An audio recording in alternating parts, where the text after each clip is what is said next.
deputetja e Partisë Socialiste dha dorëheqjen nga grupi parlamentar. Kjo është fitoria e parë e protestës? Nuk është fitoria e parë, nuk e shoh si fitore, me thënë drejtën. Është një augur i mirë, por nuk është se është ka dhënë dorëheqje ajo, ka dhënë dorëheqje kjo Kush? Proga, si e ka kjo e këtyne buxhetit të tenderave. Kështu që unë mendoj që çdo ditë protesta po e bën presionin e vet. Do vi Mariana Koçeku në protestë? Unë do doja mos vinte, të thënë drejtën. Nuk do doja, ke zënë kështu edhe mikrofonin tjetër se ja lë njeriu tani. Po nëse vjen ajo ti thua nuk do flasësh? Kam 2 ditë që po rri komplet prapa skenë se jam i lodhur, s'kam asgjë. Kështu që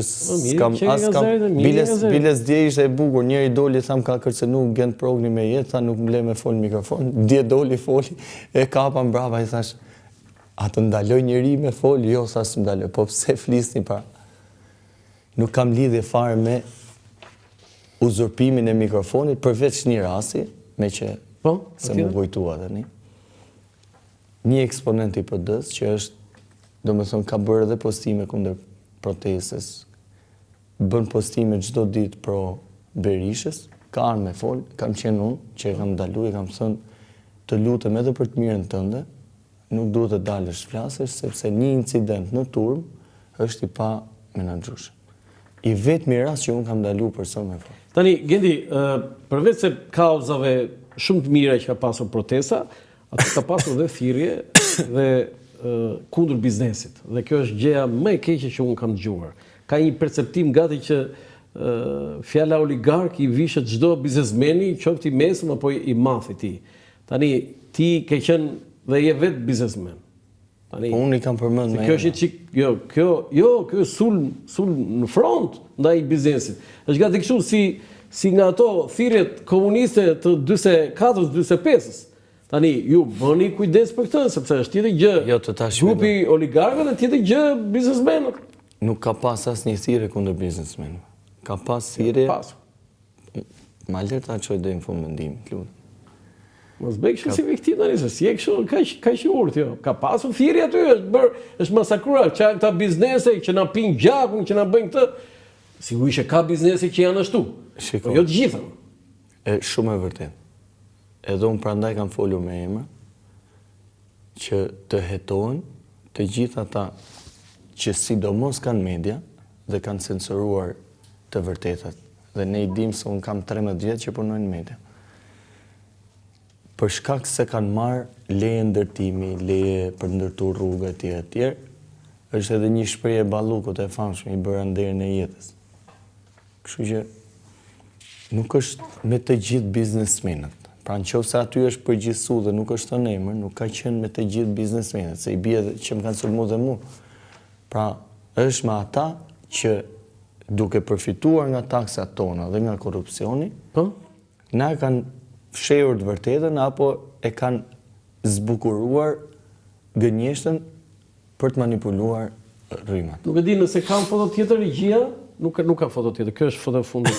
Tani për ta mbyllur Gendi se në fund jemi, pse ka kaq mllef në rrjetet sociale për protestën? Po për çdo gjë në Shqipëri, sepse ti je specialist i IT-s, i çdo gjë që lidhet me media dhe rrjetet sociale.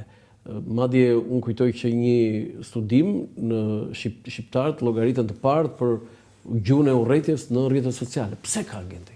Se ti dakord the që më kanë sulmuar, po a ka ndonjëri në Shqipëri që ka shpëtuar mos e kenë sulmuar? Të ta shpjegoj me mendimin tim, logjikën time. Në kohën e komunizmit arritën të ndajnë edhe familjet, pra vëllezërit i bën armik me njëri tjetrin, spion me njëri tjetrin. Në kohën e demokracisë, pra pas komunizmit, kjo ndarje u bë e moderuar duke i përlyer të gjithë. Pra, aty në protestë ka njerëz që kanë dalë foto një herë me Erion Velien, apo Edi Ramën, apo Berishën, apo një tjetër. Dhe ndoshta edhe nga kjo përdorimi që është bërë, edhe mos humbja e besimit, janë edhe më të acaruar dhe kanë dalë aty në protestë. Pra, çfarë do të thotë?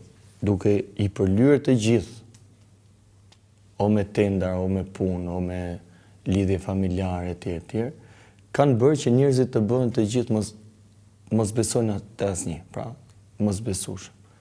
Dhe kjo arrin në atë pikën që njerëzit e kanë shumë vështirë fitojnë besimin.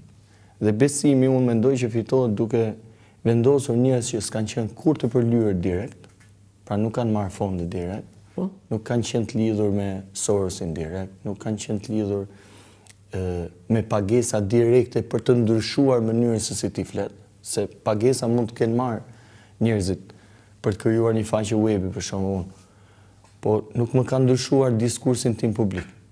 Pra kam bërë një punë si biznesmen, por nuk kam ndryshuar diskursin e komunikimit.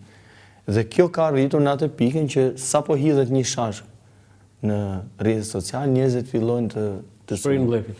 Ka dhe një gjë tjetër, për shembull, në rastin e Rinasit, unë kam studiuar, kam mbledhur shumë fakte. Në darkë vonë, nga ora 4 e mëngjesit, është bërë një sulm shumë i madh me profile falso që hidhnin narrativën që kjo gjë që ndodhi ishte shumë e gabuar etj. Dhe në mëngjes, njerëzit me atë narrativ që ishte krijuar me profile falso, filluan edhe ta përforconin. Janë hapur profile falso, Genti? Pafundësisht. Kush i ka hapur? Pafund. Them drejtë jam çuditë se mendoja që vetëm patronazhistat kanë profile falso. Po kush i ka? Po pas ka dhe grupet e tjera interesi me profile falso. Po kush janë grupet interesi të tjera? Unë jam në investigime simër. E ke fjalën për shërbim me sekretet tuaja? Mund të jenë dhe ato. Shërbim me sekretet tuaja?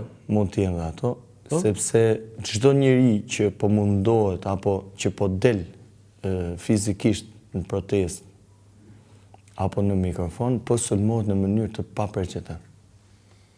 Edhe kot. Pra Olsi Azegji për shembull, djem kishte nxjerr 2 vëllezër të ri, nuk i njihja. Vetëm se kishin mbi emrin tim, thoshte ky është vllai Gent Pro. Vllai im, biles një nga arsyet pse unë protestoj, është edhe vllai im që është larguar në New York. Edhe nuk është futbollisti. Po. Është larguar? Po ka 2 vite që është larguar. Po çfarë bën në New York? Është trajner akademi futbollin me të rinj. Ndërkohë që ka dhënë shumë për futbollin këtu, edhe duhet të ishte nga futbollistët më të talentuar që ka pas Shqipëria në kampionatin e Superligës këtu. Gent Progni, për ta mbyllur fare, ka rrezik që kjo protestë të dështojë dhe kush është ajo që ti do ta quash arritje dhe sukses protestës? Unë mendoj që njerëzit me 18 kilometra rrugë deri te mbikalimi i Rinasit kanë treguar që nuk janë aty për dështuar, edhe suksesi ta thash, guri i parë dominos që rrëzohet është dorëheqja e Ramës. Vetëm atëherë i quheni sukses. Suksesi i parë. Çdo gjë pastaj është dështim. Suksesi i parë ai është. Po mirë, po i Rama pastaj janë tjera gjëra, po problemi është domethënë që ju atë quhenit. Rrezikon të dështoj? Nuk besoj. Nuk besoj. Faleminderit për bisedën. Faleminderit për